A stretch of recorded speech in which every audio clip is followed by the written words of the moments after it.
Book of Heaven, Volume 11, Part 1. JMJ. Viva Gesù! Viva Maria! Goodbye in the evening to Jesus in the sacrament. Oh, my Jesus, celestial prisoner, the sun is now setting. The darkness invades the earth, and you remain alone in the tabernacle of love.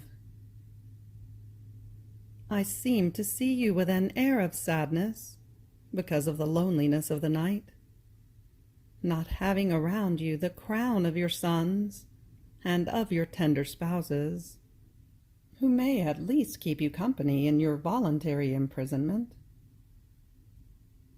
Oh, my divine prisoner, I too feel my heart catch for having to leave you, and I am forced to say goodbye to you. But what am I saying? Oh, Jesus, never again goodbye. I don't have the courage to leave you alone. Goodbye with my lips, but not with my heart. Rather, I leave my heart with you in the tabernacle. I shall count your heartbeats, and I shall correspond to them with my heartbeat of love. I shall number your panting sighs, and to cheer you, I shall make you rest in my arms. I shall be your vigilant sentry. I shall be attentive to see if anything comes to trouble you or to sadden you, not only so as to never leave you alone, but also to take part in all your pains. O heart of my heart, O love of my love, leave this air of sadness and be consoled. I don't have the heart to see you afflicted.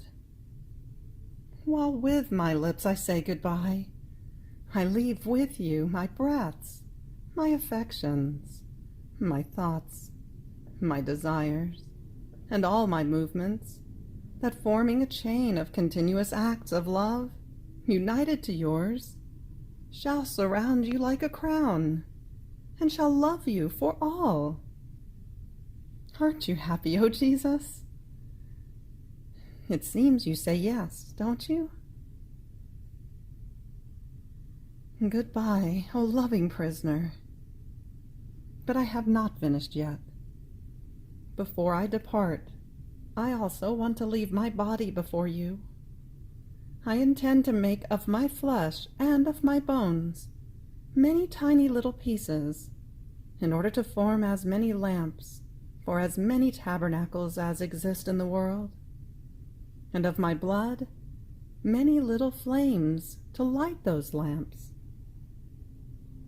And in every tabernacle I intend to put my lamp, that uniting with the lamp of the tabernacle that gives you light at night, shall say to you, I love you, I adore you, I bless you, I repair you, and I thank you for me and for all. Goodbye, O Jesus. But listen to one more word. Let us make a pact, and the pact be that we shall love each other more. You shall give me more love, shall enclose me in your love, shall make me live of love, and shall bury me in your love. Let us tighten our bond of love more strongly. I shall be content only if you give me your love to be able to really love you. Goodbye, O Jesus. Bless me. Bless all. Clasp me to your heart.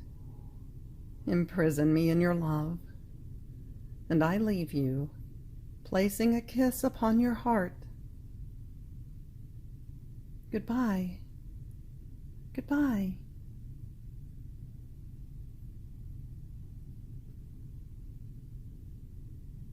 Good morning to Jesus.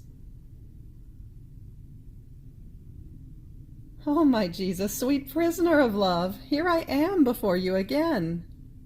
I left you saying goodbye, and now I come back saying good morning. I was anxiously burning to see you again in this prison of love, to give you my yearning reverences, my affectionate heartbeats, my ardent desires, and all of myself, in order to transfuse myself completely in you, and to abandon all of myself in you, in perpetual memory and pledge of my love toward you. Oh, my always lovable sacramental love, you know, while I have come to give you all of myself, I have also come to receive from you all of yourself. I cannot live without a life, therefore I want yours. All is given to the one who gives all. Isn't it true, O Jesus? Therefore today I shall love you with your heartbeat of a passionate lover. I shall breathe with your panting breath in search for souls. I shall desire your glory and the good of souls with your immeasurable desires. All the heartbeats of creatures shall flow within your divine heartbeat. We shall grasp them all. We shall save them. We shall let no one escape at the cost of any sacrifice, even if I should bear all the pain. If you should push me away, I shall fling myself deeper inside. I shall cry out louder in order to plead together with you the salvation of your children and my brothers. Oh, my Jesus, my life and my all, how many things does your voluntary imprisonment tell me? But the emblem with which I see you all studded is the emblem of the souls, and the chains that bind you completely, so very tightly, are love. It seems that the words souls and love make you smile, debilitate you, and force you to surrender in everything. And I, pondering well these excesses of your love, shall be always around you, and together with you, with my usual refrains, souls and love. Therefore today I want all of you, always together with me in the prayer, in the work, in the pleasures and displeasures, in the food, in the steps, in the sleep, in everything. I am certain that, being unable to obtain anything by myself, with you I shall obtain everything, and everything we do shall serve to soothe each of your pains, to sweeten every bitterness of yours, to repair for any offense, to repay you for everything, and to impetrate any conversion, no matter how difficult and desperate. We shall go begging for a little love from every heart to make you more content and happy. Isn't it good like this, O Jesus?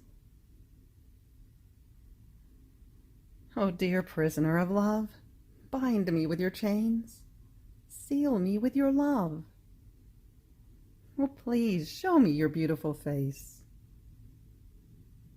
Oh, Jesus, how beautiful you are! Your blonde hair braids and sanctifies all my thoughts. Your forehead, calm and serene in the midst of so many offenses, gives me peace and puts me in the most perfect calm, even in the midst of the greatest storms, of your very privations, of your whims, that cost me my life. Ah, you know it, but I move on. It is my heart that tells you this, for it knows how to say it better than I do. Oh, love, your beautiful cerulean eyes, sparkling with divine light, abduct me to heaven, and make me forget the earth. But alas, to my greatest sorrow, my exile yet continues. Hurry, hurry, O Jesus. Yes, you are beautiful, O Jesus. I seem to see you in that tabernacle of love. The beauty and the majesty of your face enamors me and makes me see heaven. Your gracious mouth kisses me softly in every instant. Your gentle voice calls me and invites me to love every moment. Your knees sustain me. Your arms clasp me with indissoluble bond.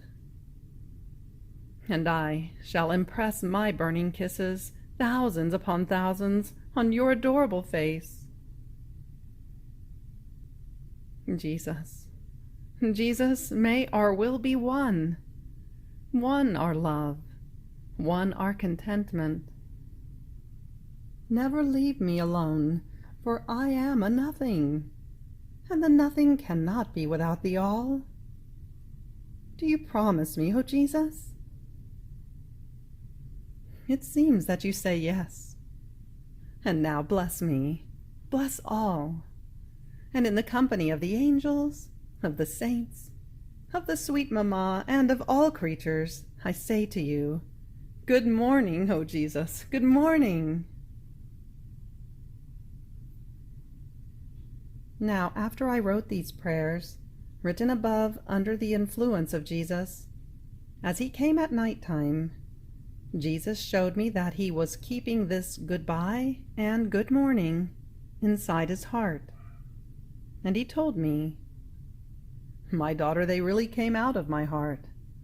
Whoever shall recite them with the intention of being with me, as it is expressed in these prayers, I shall keep him with me and in me to do what I do. I shall not only warm him with my love, but each time I shall increase my love toward that soul, admitting him to union with the divine life and with my own desires to save all souls. I would want Jesus in my mind, Jesus in my lips, Jesus in my heart. I would want to look only at Jesus, hear only Jesus, be clasped only with Jesus. I want to do everything together with Jesus, love with Jesus, suffer with Jesus, joke with Jesus, cry with Jesus, write with Jesus. Without Jesus, I don't even want to draw a breath. I shall stay here like a fussy little girl, doing nothing, so that Jesus shall come to do everything with me, content to be his amusement, abandoning myself to his love, to his lashes, to his worries, and to his loving whims, as long as I do everything with Jesus. See, O my Jesus, this is my will, and you shall not move me. Did you hear? So now come and write with me. February 14th, 1912. Jesus looks at everything in the will. In the divine will, all things acquire the same value. Continuing in my usual state, my always lovable Jesus came, and I was saying to him, tell me, O Jesus, how is it that after you have disposed the soul to suffering, and knowing the goodness contained in it, she loves suffering. She suffers almost with passion. And while she believes that suffering is her inheritance, all of a sudden you take this treasure away from her. And Jesus, my daughter, my love is great. My rule is insuperable. My teachings are sublime. My instructions divine, creative, and inimitable. Therefore, so that all things, be they great or small, painful or enjoyable, natural or spiritual, may acquire one single color and have one single value, once the soul has practiced suffering and reaches the point of loving it. I let this suffering pass into her will as her own property. So every time I send her suffering, having the property and the dispositions within her will, she shall always be disposed to suffer it and to love it. I look at things in the will, and it is as if the soul were always suffering, even if she does not suffer. And so that pleasure may have the same value as suffering, as well as praying, working, eating, sleeping, in sum, everything, because everything is and whether things are from my will, so that all things may have one same value, I allow the soul to practice all things in my will with holy indifference. So it seems to the soul that I give her something, and then I take it away from her.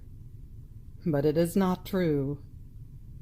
Rather, it happens that at the beginning, when the soul is not yet well trained, she feels sensitivity in suffering, in praying, in loving.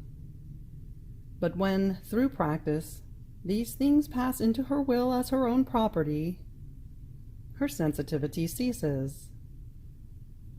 And when the need arises for her to use these divine properties that I made her acquire, with firm step and imperturbable heart, she begins to exercise them as the opportunity comes. For example, does suffering come? She finds within herself the strength and the life of suffering. Must she pray? She finds within herself the life of prayer, and so with all the rest. According to what Jesus says, it seems to me this way. Let us suppose that I have received a gift.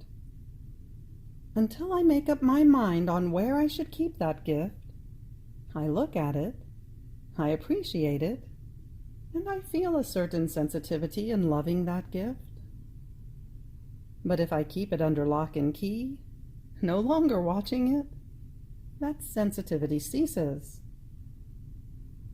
However, with this I cannot say that the gift is no longer mine.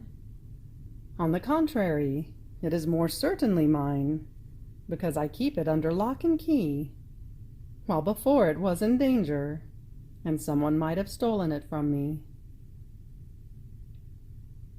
Jesus continues, In my will, all things hold each other's hands. All look alike, and all are in accord. Therefore suffering gives its place to pleasure and says, I have done my part in the will of God. Now you do yours, and only if Jesus wants it, I shall enter the field again. Fervor says to coldness, You shall be more ardent than me, if you content yourself with staying in the will of my eternal love.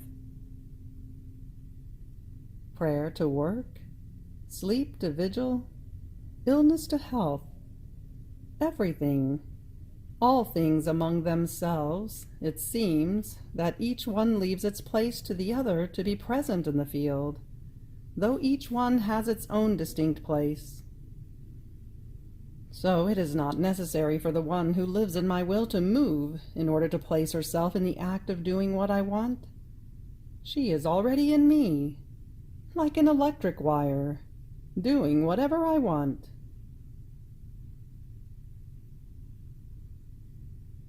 February 1912. Offering of a Victim. Continuing in my usual state, my adorable Jesus made himself seen crucified, with a soul near him, who was offering herself to Jesus as victim. And Jesus said to her,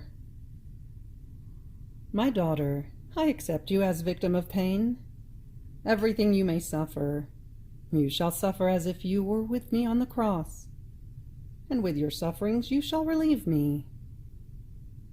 Many times this relieving of me with your sufferings escapes you. Know, however, that I was a peaceful victim and host. You too.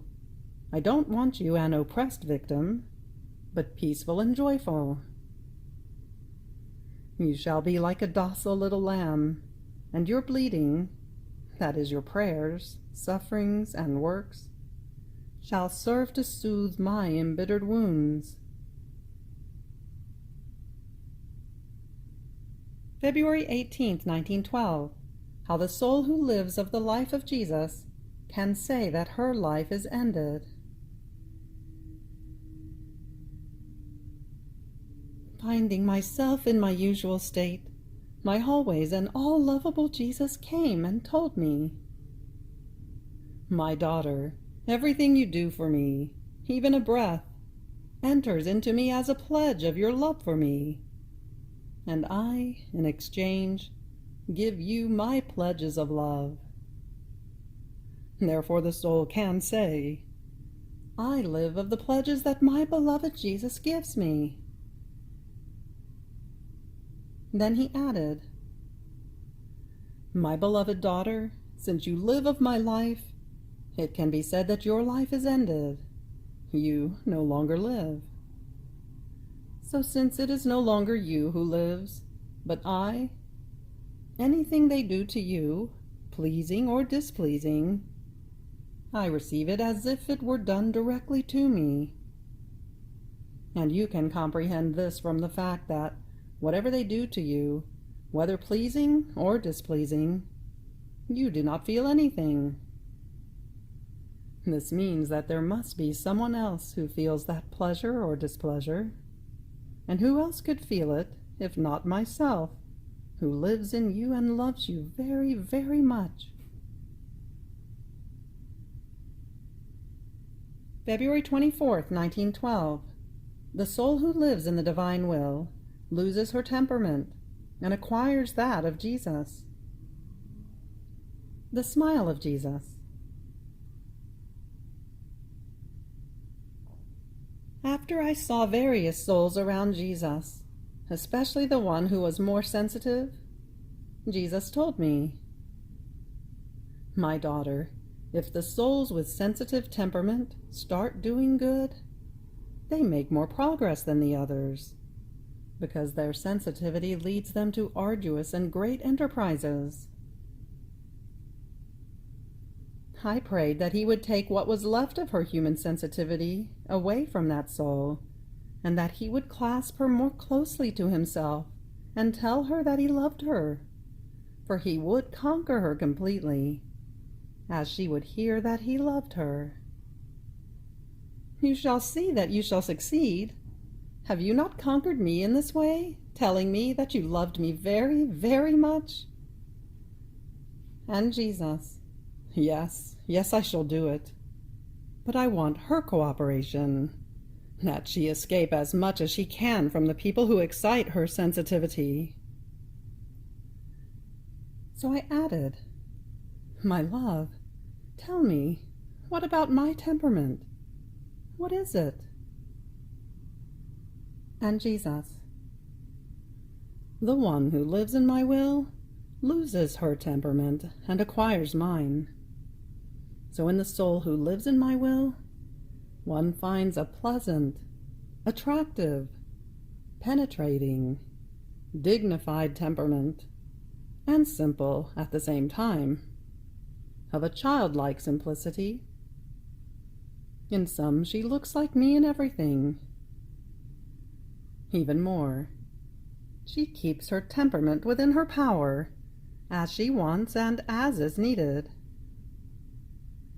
Since she lives in my will, she takes part in my power, so she has all things, and herself at her disposal, and according to the circumstances and the people she deals with, she takes my temperament and applies it. And I, tell me, shall you give me a first place in your will?" Jesus smiled. Yes, yes, I promise you. I shall never let you go out of my will, and you shall take and do whatever you want. And I, Jesus, I want to be poor, poor, little. I want nothing, even of your very things. It is better if you keep them. I want only you, and as I need things, you shall give them to me. Isn't it true, O Jesus? And Jesus, brava, brava, my daughter. Finally, I have found someone who does not want anything. Everyone wants something from me, but not the all. That is myself alone. But you, by wanting nothing, have wanted everything. And here is all the fineness and the astuteness of true love. I smiled, and Jesus disappeared. February 26, 1912. The creature is a complex of love, and moves only out of love. Jesus, beggar of love.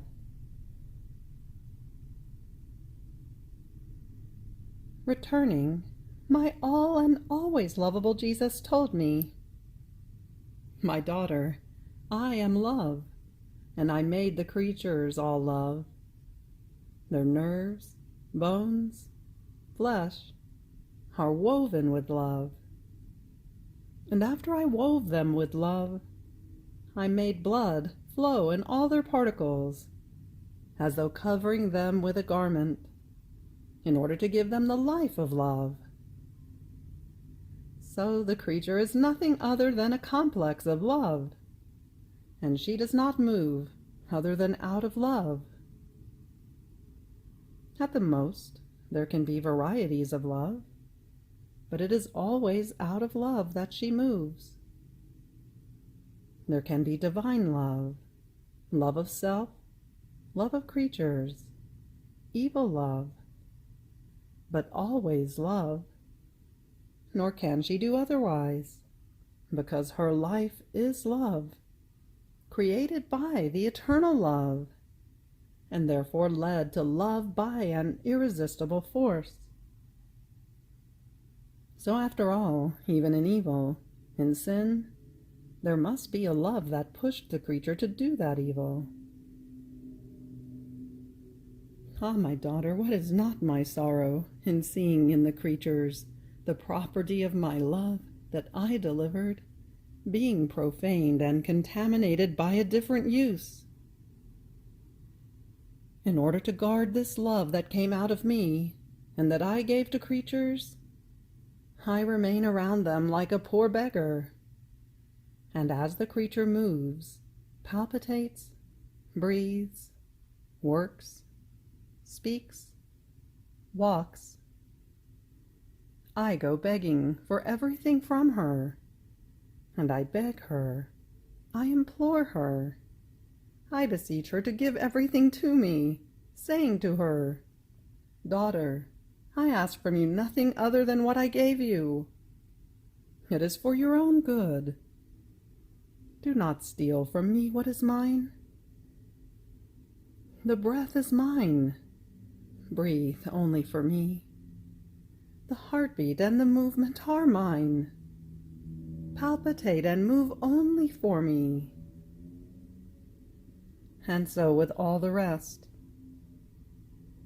But to my greatest sorrow, I am forced to see the heartbeat taking one way, the breath another, and I, poor beggar, remain on an empty stomach, while the love of self, of creatures, and even of passions remain full. Can there be a greater wrong than this? My daughter, I want to pour out my love and my sorrow with you. Only the one who loves me can compassionate me. You have reached the end of the Book of Heaven, Volume 11, Part 1. Fiat.